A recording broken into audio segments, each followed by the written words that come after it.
Basuki Hadi Mulyono, Menteri PUPR, yang biasanya cerdas gitu loh, dan cenderung tidak neko-neko dalam hal berpolitik ya. Tapi kemudian karena aroma kebencian yang sudah digelorakan dari istana, kemudian Basuki Hadi Mulyono pun ikut-ikutan menjadi, sibuk ngurusin rumput lah.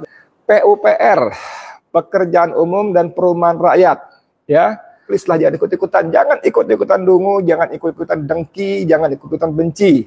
Bapak Menteri PUPR, Pak Basuki yang terhormat, setahu saya masalah rumput bukanlah keahlian Bapak dan juga bukan tugas dan kewenangan Menteri PUPR. Sepertinya Bapak sedang melaksanakan tugas politik. Saya kasihan sama Bapak. Stadion JIS itu dibangun dengan biaya APBD DKI Jakarta. Jadi kalau Menteri Basuki Hadi Mulyono sebagai Menteri PUPR ikut cawe-cawe, itu nyambungnya kemana? Kasihan Pak Basuki, orang baik.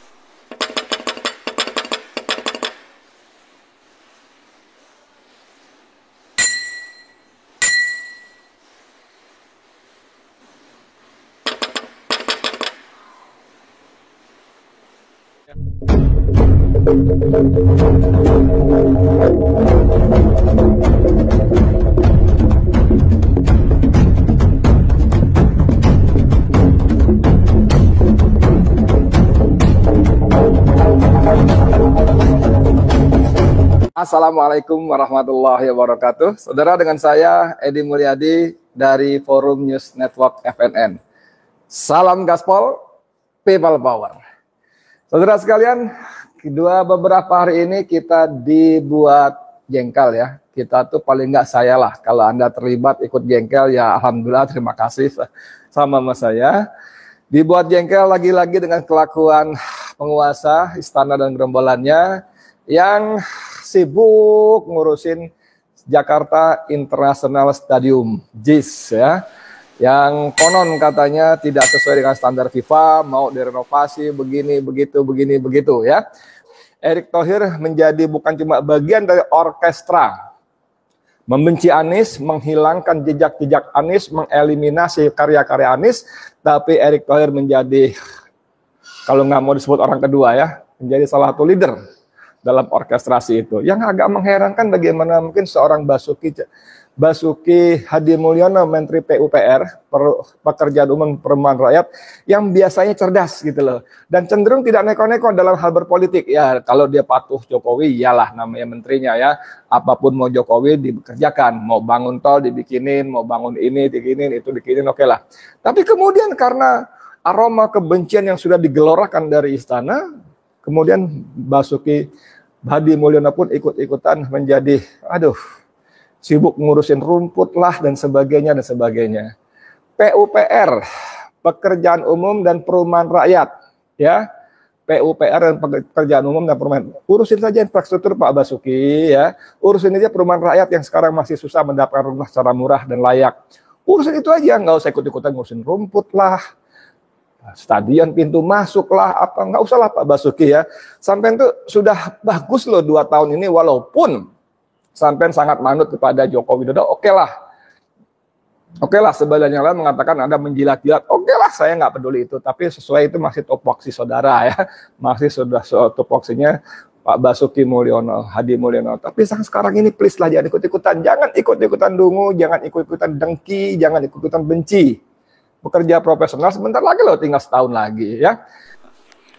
Nah, ini ada Twitter dari Muhammad Sedidu, si manusia merdeka. Dia menulis begini: Bapak Menteri PUPR, Pak Basuki yang terhormat, setahu saya masalah rumput bukanlah keahlian Bapak dan juga bukan tugas dan kewenangan Menteri PUPR. Sepertinya Bapak sedang melaksanakan tugas politik. Saya kasihan sama Bapak. Berharap tetaplah jadi Pak Basuki seperti yang saya kenal selama ini. Nah, saudara sekalian, ini memang lucu jegal ya. PUPR, Pekerjaan Umum dan Perumahan Rakyat, apa urusannya dengan rumput? Rumputnya rumput stadion lagi. Stadion JIS itu, Jakarta International Stadium itu dibangun dengan biaya APBD DKI Jakarta. Jadi kalau Menteri Basuki Hadi Mulyono sebagai Menteri PUPR ikut cawe-cawe, itu nyambungnya kemana? Nggak ada sama sekali, ngurusin rumput pula lagi. Nggak ada nyambungnya sama sekali. Jadi kasihan Pak Basuki orang baik ini, karena bergabung dengan kelompok pendengki pembenci, yang selama ini orangnya lurus, nggak neko-neko, orangnya juga relatif. Ya, saya justru lihat dia bagus dengan hobi main bandnya, itu bagus sekali, menghibur ya. Tapi sudahlah Pak Basuki, aduh ampun deh, jangan ibarat kata pepatah bahasa Indonesia paribasa, panas setahun dihapus hujan sehari. Jadi kerja Pak Basuki yang udah bagus itu jangan dihapus dengan di saat-saat menjelang berhenti, menjelang selesai, dengan ikut-ikut bagian dari tim orkestra pembenci dan pendengki Anies, ya. Ya aduh Pak Basuki. Nih coba lihat kalau mau tahu bagaimana jahilnya netizen ya. Tapi kali ini diwakili oleh FIFA. FIFA bikin semacam apa ya, flyer. Itu nulis begini: pengamat kritik Menteri PUPR ingin ganti rumput JIS. Titik 2, seolah-olah dia asesor FIFA. Ya, seolah-olah dia asesor FIFA ini ditulis dengan huruf warna merah, asesor. Jadi sepertinya dalam berita ini Basuki Hadi Mulyono, Menteri PUPR itu menjadi tim dari penilai FIFA. Ya, ada gambarnya sebelah kiri dia, ada Erick Thohir tuh dengan bersedekap ya, dan sejumlah rombongannya semua sama-sama meninjau meninjau Stadion Jakarta International Stadium. Jadi memang benar-benar ada semacam orkestra pengerahan segala sumber daya dan dana untuk mengeliminasi apa yang sudah menjadi jejak Anies Baswedan. Sampai segitunya ya. Lagi bolak-balik dengan tidak sesuai dengan standar FIFA, tidak sesuai dengan standar FIFA. Lawang Wika, lead kontraktornya saja mengatakan stadion itu sesuai dengan standar FIFA.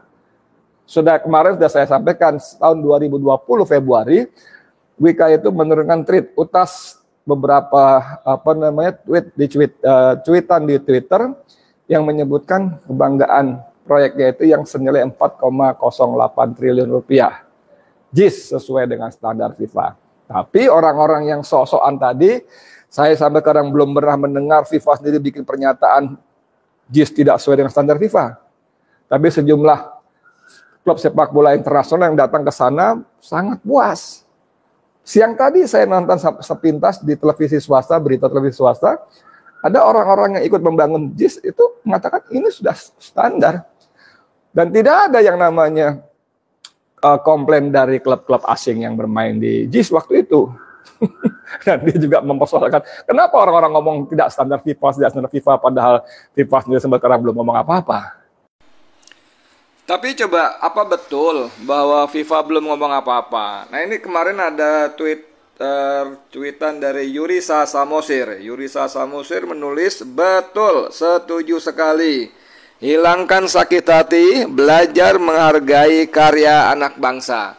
Ya, belajar menghargai karya anak bangsa. Wey, Erik dan gerombolannya, wabil khusus Pak Basuki Hadi Mulyono. Ya, please Pak Basuki, belajar menghargai karya anak bangsa. Dan kembali ke soal standar FIFA tadi, tidak memenuhi standar apa betul sehingga Erik berani mengatakan kalau FIFA mengevaluasi, menginspeksi JIS pasti akan dicoret. Nah ini Yurisa Samosir menyertakan video di bawah ini. Coba nih, menarik sekali nih. The host of the FIFA Under-17 World Cup 2023 Indonesia. Manul Hakim minta JIS jadi arena Piala Dunia U17, layak jadi kebanggaan masyarakat. Dukung JIS jadi stadion Piala Dunia U17, anggota DPRD DKI perputaran ekonominya sangat tinggi. JIS layak jadi venue Piala Dunia U17, pemerintah pusat diminta tak perlu ragu. Bismillahirrahmanirrahim. Assalamualaikum warahmatullahi wabarakatuh. Alhamdulillah, Federasi Sepak Bola Internasional FIFA resmi menunjukkan Indonesia sebagai tuan rumah Piala Dunia U17 yang akan diikuti 24 negara. PSSI ingat, JIS dibangun dengan APBD yang besar tentunya dengan karya anak bangsa. Negara harus mengapresiasi karya anak bangsa sendiri. Hilangkan nuansa politik, hilangkan nuansa kepentingan semuanya. Mari ayo kita bersama, bersatu untuk mensukseskan Piala Dunia U17 di Jakarta. Coba nih ujung-ujungnya ngomong soal rumput ya. Ini TV One membuat semacam meme. Rumput JIS dibongkar, pemerintah butuh dana 6 miliar rupiah. Jadi ujung-ujungnya proyek juga saudara, ya ampun. Udah Menteri PUPR ngurusin rumput lah ya, tidak sesuai dengan standar FIFA begini begitu, ujung-ujungnya 6 miliar rupiah. Jangan-jangan ini titipan yang ngomong dari tukang rumput biar rumputnya laku dibeli. Ampun deh ya. Lagi pula itu uangnya uang dari mana sumbernya? Kalau JIS itu kan APBD, anggarannya DKI. Kalau Basuki bilang harus ganti dengan dana 6 miliar, uangnya dari mana? Apa uang dari PUPR? Itu kan artinya uang kementerian. Nah, ini namanya salah alokasi, geser-geser anggaran semau-maunya. Apakah dibenarkan? Apakah dibenarkan ini? Apa nggak bisa jadi temuan BPK atau BPKP? Aduh, ampun deh, geser-geser. Jadi selama Presiden Jokowi ini emang praktek geser-geser anggaran semaunya, seenak udelnya sendiri. Yang bolak-balik dari kemarin, sungguh-sungguh pejabat publik kita bukan cuma tidak punya etika, tapi betul-betul sudah minus etikanya. Sudah minus di bawah 0. Penuh dengan konflik kepentingan. Dan satu lagi yang paling penting saudara sekalian, tidak ada teguran sama sekali dari komandan yang bernama Presiden RI Joko Widodo. Tempo hari, beberapa hari lalu saya bicara dengan aktivis muda asal Batak, Niko Silalahi. Anda masih ingat? Dia mengatakan akar masalahnya adalah Joko Widodo. Please fokus, jangan terkecoh dengan yang lain-lainnya. Karena apa? Dia berpendapat bahwa ucapan Joko Widodo mengatakan di awal-awal pemerintahannya tidak ada visi misi menteri, yang ada visi misi presiden. Jadi semua kebobrokan, semua amburadul, semua acak-adut ini bermula dari sang Presiden Joko Widodo. Mungkin kita akan mengatakan nggak gitu-gitu amat lah Niko, nggak gitu-gitu amat lah Edi, ya. Mungkin boleh juga kita beda pendapat, tapi ketika para menterinya melakukan banyak sekali pelanggaran etik, bahkan pelanggaran hukum, kita tidak mendengar ada Joko Widodo memberikan teguran. Tidak ada. Ketika Muldoko berusaha membegal Partai Demokrat, tidak satu kata pun dari Joko Widodo melarang. Stop Pak Muldoko. Nggak ada. Sehingga orang-orang mengatakan minimal pembegalan Partai Demokrat oleh Muldoko itu sepengetahuan Joko Widodo. Sebagian mengatakan atas restu Joko Widodo. Sebagian lain malah mengatakan atas perintah Presiden Joko Widodo. Gimana lagi? Oke, gitu terus saudara sekalian. Memang tidak bisa tidak. Perubahan kepemimpinan bisa lewat pemilu.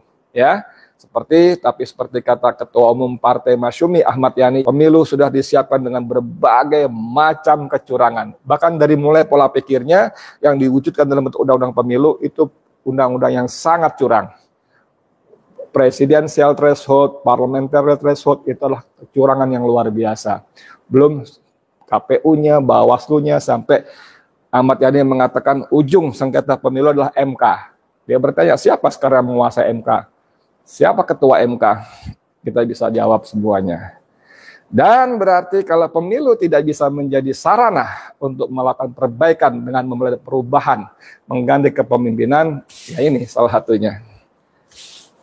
Kalau saya mau nggak mau, tapi ini juga bukan suatu hal yang makar, bukan inkonstitusional, ya. Tahun 2014 pun Jokowi membuat buku Jokowi People Power. People Power saudara sekalian, ya. Gimana, setuju? Ayo sama-sama. Saya Edi Mulyadi untuk FNN, untuk Indonesia lebih baik. Assalamualaikum warahmatullahi wabarakatuh.